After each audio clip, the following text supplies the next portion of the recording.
Hi everyone, and welcome along to lecture 22 of the Alphacam side of our AMT module. And today we're just going to run through some more surface machining examples. In the previous video we introduced the topic of surface machining and did some introductory examples. We're going to explore that further today.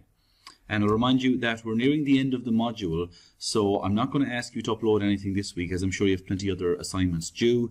And this will be the last video tutorial of this series of Alphacam lectures. The next class will be a live class in college where we'll start prepping you for the exam. So keep an eye on the emails. I'll send information about when and where the exam is going to be, and also when and where you should show up for the last couple of weeks tutorials.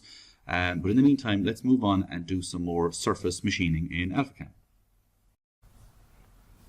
We'll begin by revising the workflow from Inventor through to Alphacam. So in Inventor, I'm going to open up a new part, and we'll just do something simple for now. I'm going to start a sketch of a rectangle. Let's pick this plane, the XZ plane, and I can see that it orientates a little crooked over here, so I'm going to use that rotate arrow, rotate the view cube around so the word top reads correctly.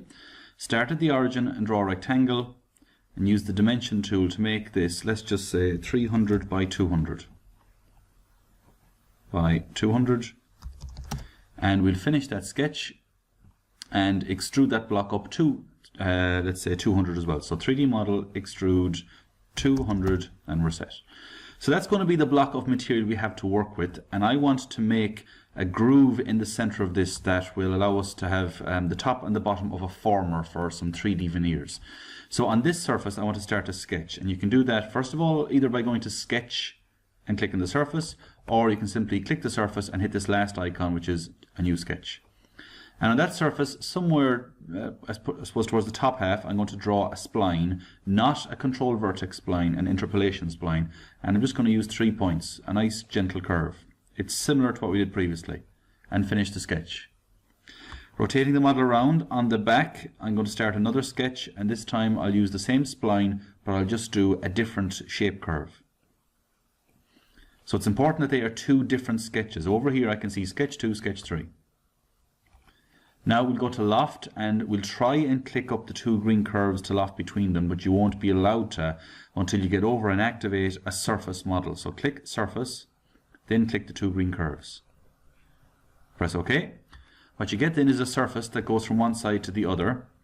And you can see on the left and the right of my screen that ready looking coloured surface extends beyond the solid, but now looking left to right it just comes up flush with the solid, and that mightn't give me a neat cut. So let's extend that surface.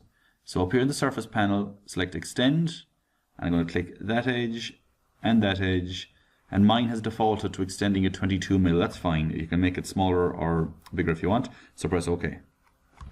And I want to use that surface to split apart the mold. Now I could do a split straight away just by using the split command, but it wouldn't leave any kerf or any gap there. So I want to remove, let's say, a 5 mm groove to represent a 5 mm thickness of material that I'll build up with veneers. Now to do that, it actually works better if you do it this way. If you split it first of all, so select the split tool. The split tool is going to be this surface itself, and hit this bottom icon to say I want to split the solid. And then you just, oh sorry, I didn't press it, split the solid, and then you press OK. Over here I can see something has happened. Solid bodies 2, I've now got the bottom and I've got the top, and in surface bodies, if I expand that, I can have the surface. So that surface needs to be thickened to 5 mm, so let's go to thicken offset, select the surface itself, make sure it's set to a value of 5 mm, and I want it to be symmetrical. So select this third option, and that means it will thicken 2.5 mm up, 2.5 mm down, and it won't allow you to press OK until you click this Create New Solid button. So New Solid, press OK. I now have 3 solids. I've got the bottom, I've got the top, and I've got that groove, that thickened piece of material.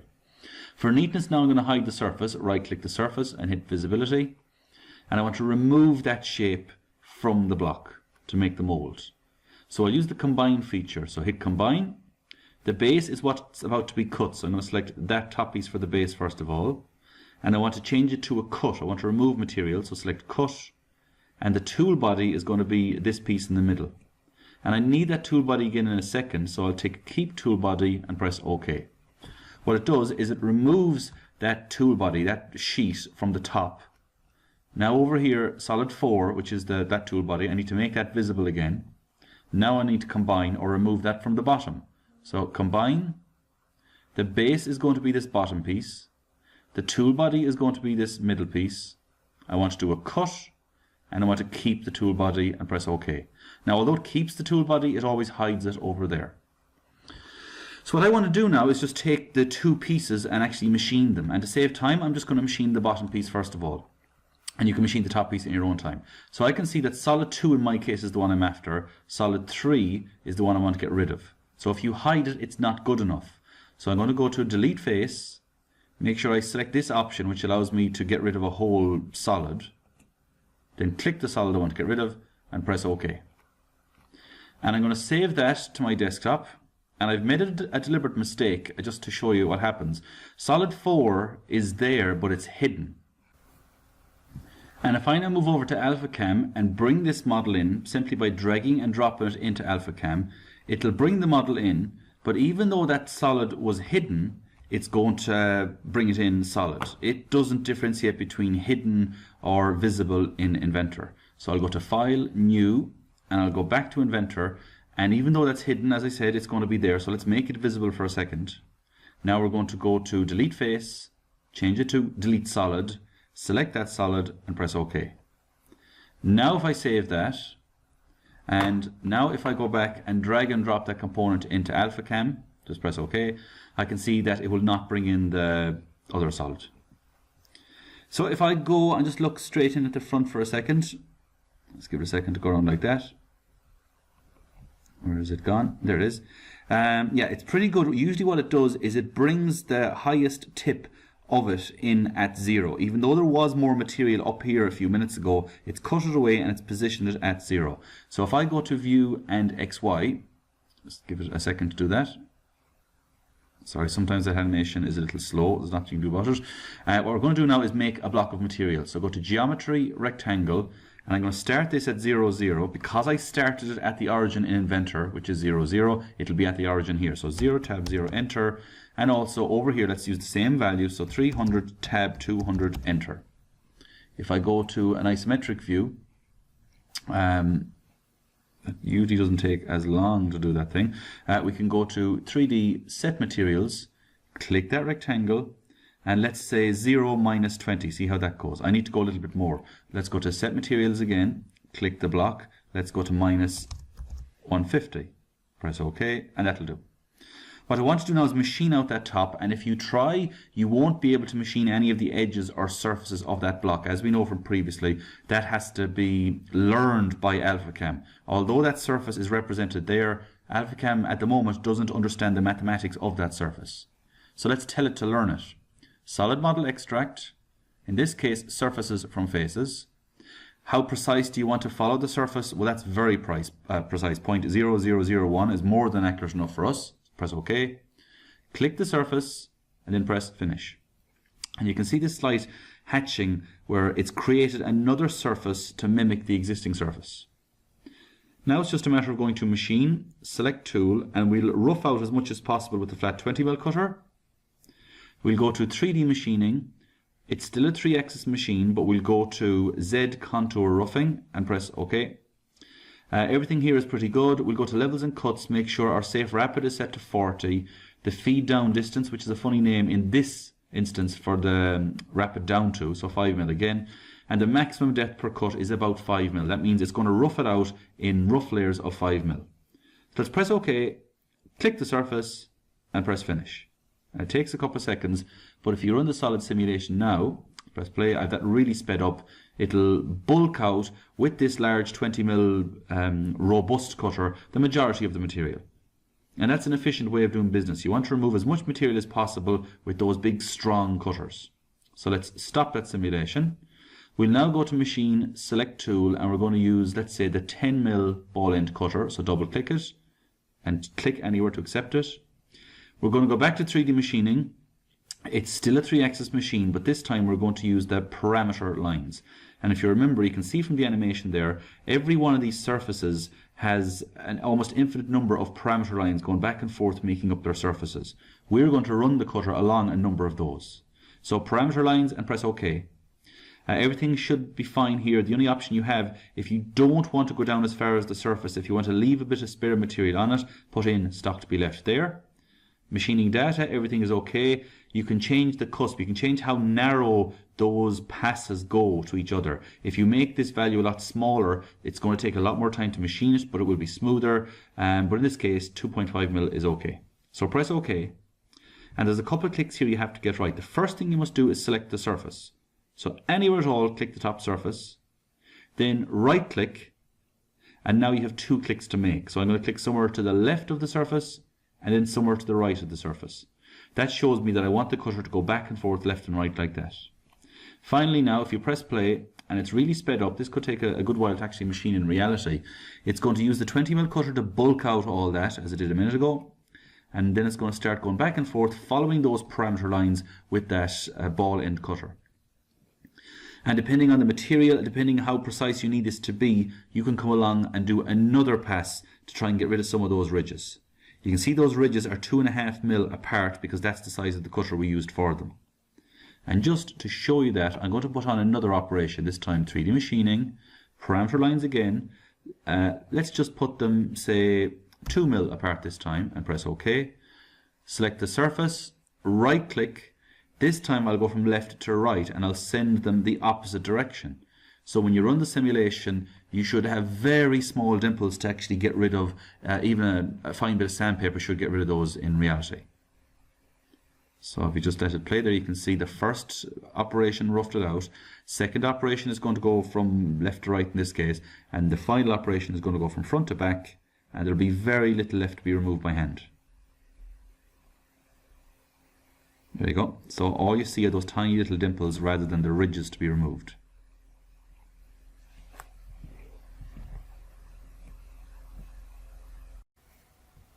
And moving back to Inventor now, I just want to show you another application of that. The use of Inventor in conjunction with Alphacam and a CNC to make molds. So an example is this. These are those large chess pieces that you sometimes see outdoors. They're about 500 or 600 mil tall, and they're made by making a mold and pouring resin or concrete or something into that mold. So in Inventor, starting off a new part, let's start a sketch of a rectangle, but we're going to pick this 2-point center rectangle. We'll start on this plane again, the XZ. Starting on that plane always means that when you bring it into Alphacam, you won't have to go changing the Z direction that often. So draw a square and dimension it to be, I don't know, maybe 300 square. And 3D model, extrude that to a height of 500. There we have it. So whatever shape you want, you can go to the internet and bring in a picture of a pawn and trace around it. I'm just going to do it roughly for now to demonstrate the concept. So in the origin folder, I can see that the YZ plane is the one I'm after. That rotates nice and neatly through the center of my block. So I'm going to start a sketch of a line on that. And I'm not really going to spend too much time doing it. I'm going to draw a line across like this. You'll notice that you won't be able to see it. So it's a good idea to go to View, Visual Style, Wireframe. Now you can actually see it. And I'm just going to do this very crudely. Horrible looking pawn, but you get the idea. So once you get the shape that you're after, now I can do a bit better than that. Let's just try and move those a little bit. Close enough. Okay. The exact shape of the pawn is not important because I just don't want to waste time. Like I said, you could always go to sketch and you could bring in an image and overlay the image there and trace precisely around the pawn. That's not important for now. What's important is you get the shape of the cross section of it, or half the cross section. Then you go to 3D model, revolve, select axis. It should automatically pick up the profile for you. Select axis, which is this. That's the axis of revolution, and you want to make sure you hit this new solid, then press OK. What it does is it makes a block of the shape inside the existing block. So going back to View, Visual Style, Shaded with Edges, you can't really see anything there. If I go to View and activate the half section view, click this face, then drag it back, it's impossible to see the void because it's not there, but you can see the black line representing the outline of where one shape interferes with the other. So press that X and make sure you go up here and press End Section View. All we're going to do now is go to 3D Model, Combine. The base is going to be this outer block. Tool body will be the curve in the middle, and make sure you press cut and OK. Now going to view and then a half section view, you can see that there's actually a void inside it. And after that, it's just a matter of picking the plane. In our case, it's the YZ plane. 3D model, split. Split tool is the YZ plane. I want to split the solid and press OK. And you can delete one half or the other, or you can go to move one of the halves. And let's say I want to move that in the X direction 150 mil. Press OK. There you have both halves of the mold. So as long as you can draw something in Inventor, you can draw a block around it and combine, cut one from the other, and now you have a mold that you can bring into Alphacam and machine. And here we are in Alphacam. It should have the exact same geometry as previously when you import it. So why not have a go at machining that out yourself? There's only one slight difference. When you do extract it, you'll have to go to Solid Model, Extract, Surfaces from Faces, press OK. This time you have a number of surfaces to extract in one go. And after pressing that top one, simply click it again to unclick it. And when you press Finish, everything else should work perfectly. So once you rotate it around, I didn't actually extract that surface. I must do that now as well. Surfaces from faces, press OK. Let's also extract that surface. It's not wrong to also extract that surface. It just maybe might even be a good idea to do it. So have a go at machining that. There shouldn't be anything different. Run along with the Z contour roughing, first of all with the 20mm cutter, and then the smaller cutters over and over again. There is one thing that might be an issue. It depends how far or how deep down that cut is. If that cut is 20 or 30 mil down, it shouldn't be an issue, as long as your cutter is able to machine down that depth. If that is a particularly deep hole and the cutter and the tool head actually can't get down into it, you'll often find that you have to split the block into a number of different components, a number of different pieces, machine them separately, and then glue them back together for the mold.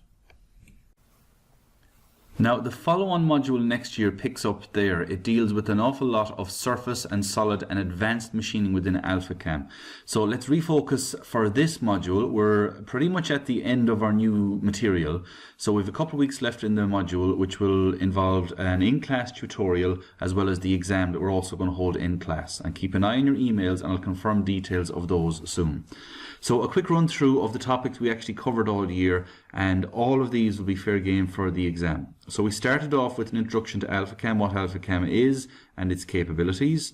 It's very important that you're able to draw all of these geometries and apply tooling to those geometries.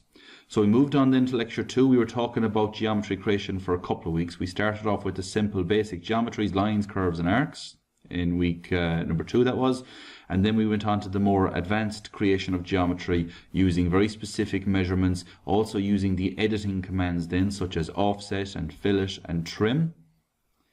So as we moved on, you can see we had a lot of more really advanced things like patterns and rotate and the creation of efficient geometry.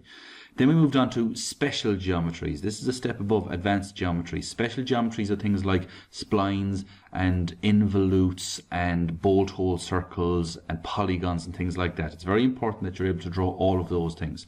Special geometry certainly will be tested. So then we kind of were pulling all that together just before we moved on to machining.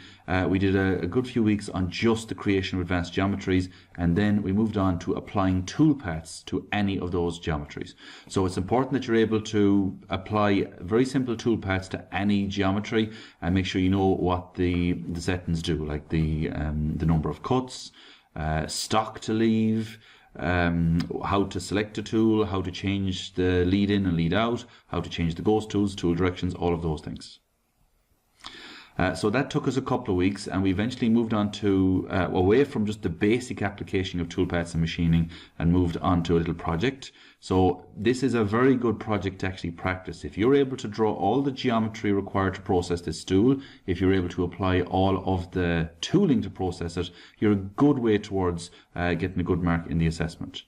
The only thing that perhaps wasn't included in that stool was pocketing, so make sure you know also how to do a pocket, apply a pocket, the various settings applied, and also the difference between the various types of pocket, like a contour, a linear and a spiral pocket. We then moved on, and a continuation of pocketing was this exercise that cropped up as a small part of an exam a few years ago. It was drawing a spline and applying a cutter and a toolpath along a spline, because as we know, Alphacam doesn't like to apply those along a spline, so you have to convert the spline to a line or an arc. So also make sure you're able to complete that exercise. You'll find that exercise in the notes anyway. It's a good revision exercise to be able to draw that. That should just take a couple of minutes. Then we moved on to text, working with text. It was a kind of an extension of splines, and also importing files from other softwares such as AutoCAD, Inventor, SolidWorks, and all those packages. Make sure you're also able to be familiar with that workflow from those packages into Alphacam and machining them there. Also be able to manipulate text, not just straight text like that, but curved text, be able to change the font, flip the direction, and apply various different toolings to the text. We then had a screen-to-machine overview of the actual videos of the machine being used itself, so there won't probably be much scope for you to demonstrate that in the practical exam, because it's just a use of Alphacam, but you should certainly know about the pods and know about the capabilities of the machine. It's very important that you're also able to select tools that exist already and also create your own tools. At some point in the assessment, I will be asking you to define a tool to create and process a very specific operation. So make sure you watch that video and you're able to process panels and various jobs with a tool that you've designed yourself. Drilling is another one, and also in that video, lecture 19 a couple of weeks ago, there was a series of general tips and tricks that will be very useful in the exam as well. And then getting close to where we left off a few minutes ago, it's important that you're able to bring something in from Inventor, bring it into Alphacam. Now, to be honest, this sort of stuff is encroaching on next year's module, so this won't feature very heavily. Up until this point, everything is incredibly important. There's more than likely just going to be a small element of the assessment on this, the import from Inventor to Alphacam. So please focus on everything before this mainly, and then just make sure you have a good overview of Inventor to Alphacam, and also on surface machining and processing multi-body parts from Inventor and through into Alphacam. So we finished up today then and last week with surface machining, and next year's module, as I said, is a very nice continuation of that. It's incredibly important that before starting next year's module, you have a very good grounding of all of the stuff I've just spoken about, because we're going to hit the ground running with advanced surface machining, advanced solid modeling and stuff next year. And if you are struggling with the creation of simple geometries and the application of simple toolpaths, you'll get swamped. So please take the time to review all of those tutorials and make sure you're in a good position going into the exam. And the best way to do that is make sure you keep your eye on the email and attend all the tutorial sessions that are coming up. And just to finish off today, I've put a very simple, a sample AMT question up on Learn Online. It's directly beneath the link that you clicked to access this video. So make sure you open up those files and you're able to complete that simple exercise there. Okay, so thanks for your time, and we'll make sure to send out that link as soon as possible, and we'll see you for the live tutorials soon in one of the computer labs in Letterfrack. Okay, thanks for listening.